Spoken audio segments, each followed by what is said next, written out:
What's up, everyone? Welcome back to the channel. Boozer here. Thanks for stopping by. Today's video, I'm going to go over the top 10 biggest game-changing champions you could possibly pull for your account as an early game player. When I say early game player, I'm going to say, let's say 6 months, 3 months, 6 months. If you're younger or earlier than that, you just started the game, getting your feet wet into this very deep Raid Shadow Legends game. These are the top 10 champions you should probably be looking for, and I think you guys would be surprised with this list. So let me know in the comments below what you guys think, of course. But let's jump right into it. All right, guys, so let's get started here. I got the top left-hand corner, the checklist for everything so we can remember what happened. But let's start off with number 10. Let's get into the index. Number 10 is going to be Mr. Teras himself from the Bannerlords. Mr. Teras, he is the strongest nuker in the game, the strongest HP based nuker in the game. The reason why he is here actually is because he's actually quite easy to build, and he can literally carry a new account very easily by himself as a damage dealer. He excels not only in arena but in PvE content as well. He does a ton of damage. He's hard to kill. He doesn't require any accuracy. Even though he has a decreased attack here on his A1, he does not require any accuracy. And he literally can carry your account. So as a damage dealer, he's one of the most sought after damage dealers in the whole game. He will have enduring value for your account even as your account progresses out of the early, mid, late game, ultra late game stages. He will still be there. So with all that being said, Teras comes in only at number 10. So let's move on to number 9. And for number 9, we're going to go with Mr. Graur. Graur from the Ogren tribes. Void Legendary again. Graur pairs a bunch of very insane abilities from other champions, mainly Vogoth, and he plays it unkillable on himself when he dies. So similar to Skull Crown, where he cannot be killed with the first hit, and then similar to a team heal when he gets hit, similar to Vogoth. What does he do? He brings a shield on his A1 to your whole team, so that he is straight up carrying your team right there. He also brings a massive heal based on the damage that he deals. So he brings an AoE, he brings a heal, he brings an increased duration of all buffs, which is really, really nice. And then he also has some more crowd control, another AoE, provoke. He brings increased resistance, which is pretty awesome considering when you're going through some of the early stages, you won't have any resistance at all. So increased resistance is actually very, very good. Also helps you hit some stat thresholds when the time comes when you start building resistance on some of your champions. He's very good for that. And also increased defense. He plays in all areas of the game. And he can be really, really strong in all areas of the game. Big defense aura here in all battles as well. Graur comes in at number 9 as the 10 most impactful game-changing champions in the game. But let's move on to number 8. All right, guys, coming in at number 8, we have our first fusion champion, a past fusion champion. He was, I believe, January 2023, heavily touted as one of the best fusions ever. Does he live up to it? He comes in here at number 8, Mr. Pythion himself. Pythion was kind of sold as a Duchess-ish type champion. Although he's proven to be not as good as Duchess overall, he's still an absolute insane team carry. He brings the full team revive with the 50% turn meter, 50% HP, and then a strengthen. And then he brings a team cleanse with the block debuffs, and then a big heal along with that. The cleanse is actually very important because when you're in the early game and you actually don't have the access to a lot of good cleansing champions, this champion is actually insanely good. And then you got an A1 double hit that basically just heals 10% HP based on his max HP, which is absolutely insane. His base stats are incredibly good. Good defense, good HP, good speed, aura, resist in all battles. Not super relevant for like a brand new or early game account, but it's definitely going to be helpful once you start building those resist type champions for certain levels of content. So coming in at number 8, we got Mr. Pythion here, our first fusion in this list.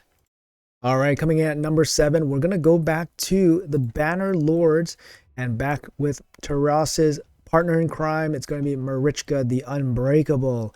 She's actually an insane support. One of the best supports in the game for many areas. Her A1 brings an ally attack. Her A2 fully restores, so it's a big heal. Restores max HP. It's a big heal. It's a 40% heal from her max HP. 40% is just like absolutely insane. This is on a 3-turn cooldown, by the way. And then she places a shield and a protected strengthen on your whole team as well. And the shield is based on her max HP, 20%. Just an insane move in terms of overall healing, protection, covering your whole team. Her A3 is a big cleanse. Cleanse your whole team, fill turn meter of your whole team. Turn meter increases for a number of debuffs removed. Also increase resistance for each debuff removed. 4-turn cooldown on this. So she brings a big cleanse, she brings a big heal, a big shield, and then she brings damage as well with the A1.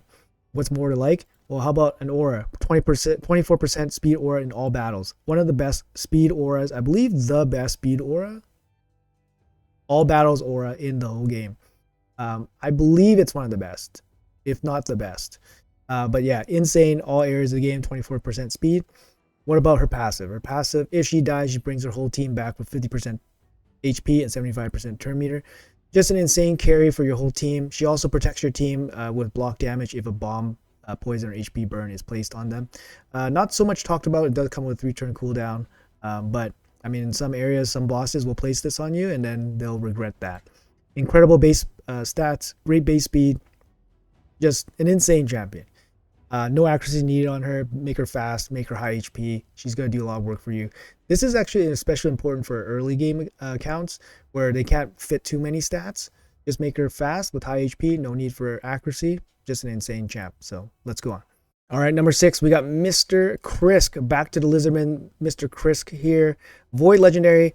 There's going to be some debate here. Chrisk used to be the number 1, probably hard carry champion, probably in the game. When you start the game, you want this champion. He's absolutely insane.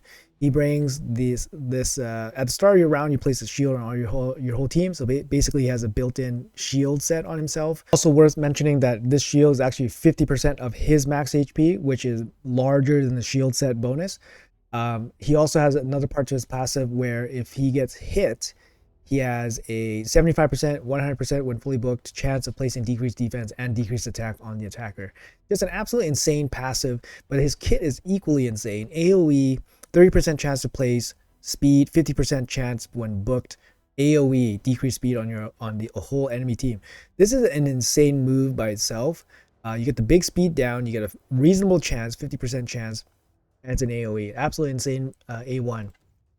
A2, attack all enemies, 3-turn cooldown when fully booked, places ally protection on all allies, and then places 2 continuous heals on this champion for 1 turn, increases duration of all allies buffed. Increased duration is something that we don't talk about too often, but it's actually very, very useful, especially when it's time to build like clan boss teams, for example.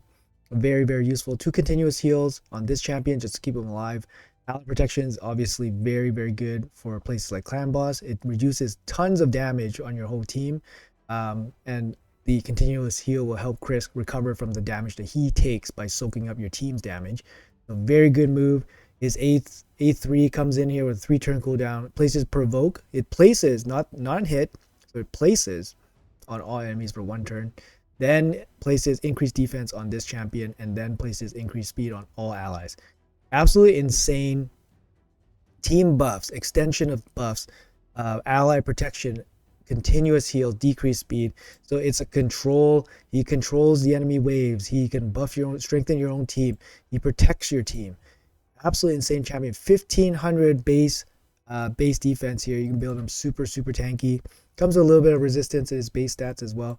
Great champion. Does require some accuracy to place the decreased speed and provoke, but at the lower levels, it's probably going to be more reasonable. So put him in some perception gear. He's going to do a lot of work for you. The shield is actually really, really strong for places like Arena. Just an insane carry. One of the best champions, probably of all time, but definitely feeling a little bit power crept lately, but still going to be one of those champions that a lot of people want. So let's move on.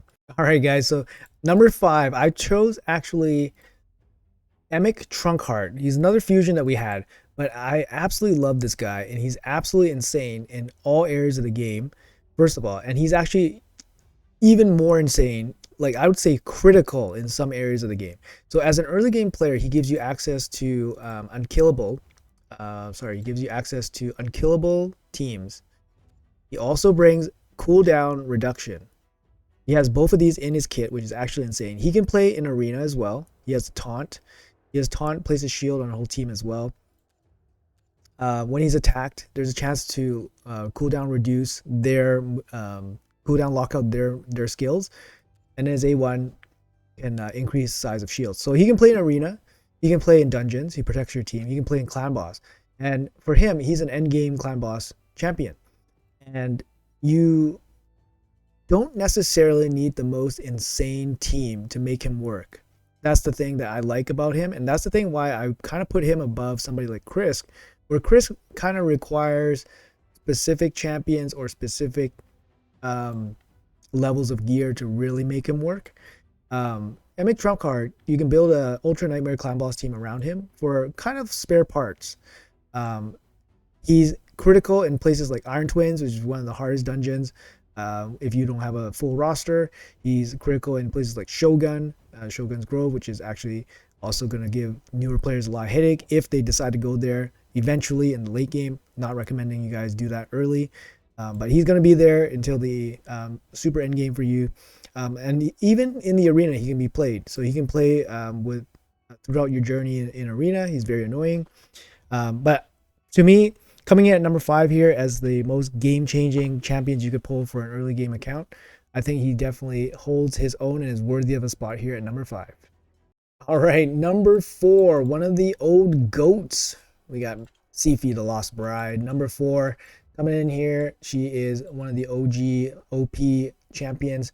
Void legendary, incredible base stats, 114 base speed, just super fast. A1, irresistible sleep. We know this one is the fly zapper, the super annoying A1. Cannot be resisted. A2 brings the turn meter buff, turn meter boost with the block debuffs, increased defense and increased speed. 4-turn cooldown, just an insane champion to support and buff up your team, give them turn meter, make them go first. And then you have a single target revive with 55% HP, and a full turn meter boost on the revive. Also places increased attack and increased crit rate on the revive champion. Her passive actually allows her to move freeze and fear, 40% chance to move freeze and fear from each ally at the start of the turn. We don't realize this very often because we always think about her Rotos ability, Eternal Bond, but then the freeze and fear is actually pretty good as well. And then one of the best resists in all battles, very strong champion. She's number 4, mainly because you can build her super fast. She can be your arena speed booster forever. She doesn't need accuracy, so easy to build. She can be played in all areas of the game, up until maybe like Ultra Nightmare, like Clan Boss. She's probably not going to be there, but she brings so much utility. The turn meter boost is always good. Block debuffs with increased defense. There's not too many good increased defense champions out there. For her to bring it with a bunch of other buffs, increased speed as well, very strong. Her A1 is mostly arena focused. However, it can be critical in some areas like Doom Tower clearing, and just general utility is just very strong. I mean, I don't think anyone's going to knock Sifi being so high on the list, but I think she has passed the test of time and is definitely worthy of at least the 4th spot on this list as the account changing champions for early game accounts. All right, guys, so we're in the top 3. Let the controversy occur. I got Raqa Air at number 3. So Raqa is one of those champions that kind of had really high expectations that really fell off, especially for arena, but she's actually really strong. And the reason why she's up here is because she brings increased attack for your whole team, as well as a cleanse and a shield. So she cleanses, which is super important for early game, because they just don't have access to a good cleansing champion most of the time. And then brings shield to protect your team. It's based on her HP, which is good. Her A1, so she has ways to protect your team and buff your team for offense. She has ways to heal your team, so her A1 heals the team. And then she brings the full team revive with the 50% HP, 50% turn meter, and then block debuffs on the whole team. She brings a ton of stuff. The team revive is massive. No accuracy in her kit needed. She fills more turn meter, and then she also provides continuous healing as well. And she brings speed in all battles, which is probably the most important aura probably in the game from beginning to end most of the time, I'd say. So she brings it all. Her stats are not as impressive, but still very fast, 109. good HP. She has higher attack than other support-based champions. You would like to see more HP, but her HP and her defense are quite good. And then she has very good speed as well. I think for her to come in, I like that she brings a team increase attack. She brings team survivability. She brings tons of this healing, turn meter stuff. And then she brings a team revive with the block debuffs as well. So for me, number 3 for Raqa Valtide. Let's head into the top 2 game-changing champions. All right, guys, no list like this is complete without the queen, Duchess Lilitu. She is one of the best supports in the game. She is been around for a long time, and she has yet to be fully supplanted. But obviously nowadays she's going to be power crept a little bit, but she's still super relevant. If you pull her early, she's going to be a team carry for all your content in the game and basically into the end game. Brings the A1 with the shield, double hit with the shield, so she can even play in Fire Knight with the double hit. He brings a team block debuff, increase attack, so she's offensive based as well, and she protects your team with the perfect veil. Sometimes the perfect veil doesn't register very often, but if you're playing an arena, the perfect veil is actually very, very strong. Increase attack, very, very good. Block debuffs, very, very good. All in the same move. And then she brings the team revive with 70% HP. No turn meter boost, unfortunately, but she does place the veil to protect them, to give them time to recover. And she places a continuous heal on all allies for all battle, all allies. Sorry, blah blah. Passive, more damage reduction coming in, more protection for your team, and then the all important speed in all battles. Incredible base stats, a little bit slow, not really slow. It's still above average, but incredible base stats all around. I mean, yeah, I mean it's Duchess. It's Duchess. You want her in everything. You want her in all your dungeons in the beginning. You want her in all your arena teams in the beginning. She can even play in Clan Boss with the block debuffs, increased attack. And then the speed aura as well also applies for Clan Boss. She's relevant in Hydra, where she can place the veil, protects you against the Torment Head, which is one of the most champion-specific areas. The champion-specific head that you have to deal with. So for her, I mean, she's an easy number 2. You probably argue that she'd be an easy number 1 for most game-changing champions that you can pull early on. Personally, I pulled her very early on. She was my first pulled champion on one of my accounts. Not my first legendary champion, because I believe I completed the Brago fusion before I pulled her. So I had Brago before I had her, so she wasn't my first Lego, but she was my first pulled Lego. And yeah, she's obviously very insane. So I don't think anyone would argue her at number 2. They'll probably even argue her as number 1. But let me explain what number 1 can bring and why he is the number 1 most game-changing champion that you can pull for your account. All right, guys, here he is. He was a free login champion, Arac.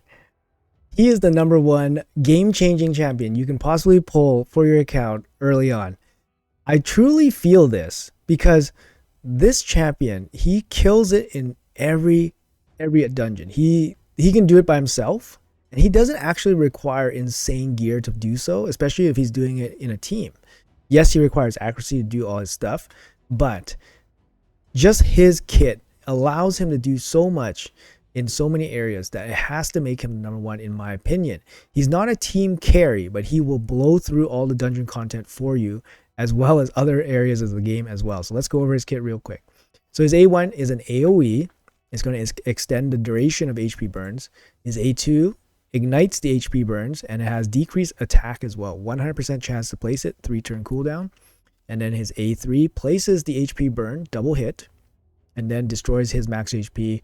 It's kind of an interesting flavor on his HP burn placement, because it kind of destroys his max HP, but then it also heals his max HP when HP burn is blocked or resisted. And then his passive, whenever HP burn debuff is activated, destroys max HP, stacks up to 50%. And then for each max HP gets destroyed, he gets additional stats. It's kind of a weird thing, but it kind of checks his HP a little bit, so he's not as OP. But if you get a blessing for him, you put Miracle Heal on him and then give him some healing sets like Regen or Immortal. Then he can recover some of his max HP a bit quicker. Most of his damage is going to come from HP burn anyways. But anyways, This HP burn ability with the ignite on the same move basically allows him to clear a spider, one of the hardest dungeons to clear in the early stages. Ice Golem, similarly, one of the hardest dungeons to clear in the early stages. He brings decreased attack for a clan boss. He brings HP burn for a clan boss, which is additional damage. He's great in Hydra. He can still play in hard dungeons. Eventually, you'll get him to solo dungeons for you, so he's incredibly efficient to build up, invest in, and then have him be your solo farmer in the end. And he's just a general insane champion. He doesn't need insane gear to do a lot of this stuff, especially with the team, but he does require accuracy. So that's kind of like the knock against him. But I think for him to be the #1 spot in terms of game-changing champions, I looked kind of deep into my own account and what champion I use that is really pretty much everywhere and will be similarly useful for a brand new player. And to me, it was Artak. And I know it's going to be controversial. I love it. Let me know in the comments below what you guys think. I'm sure I missed some champions. I'm sure you guys got your own ideas. Let me know. Let me know in the comments below. Appreciate your time. Thanks for watching, and I'll see you guys in the next video.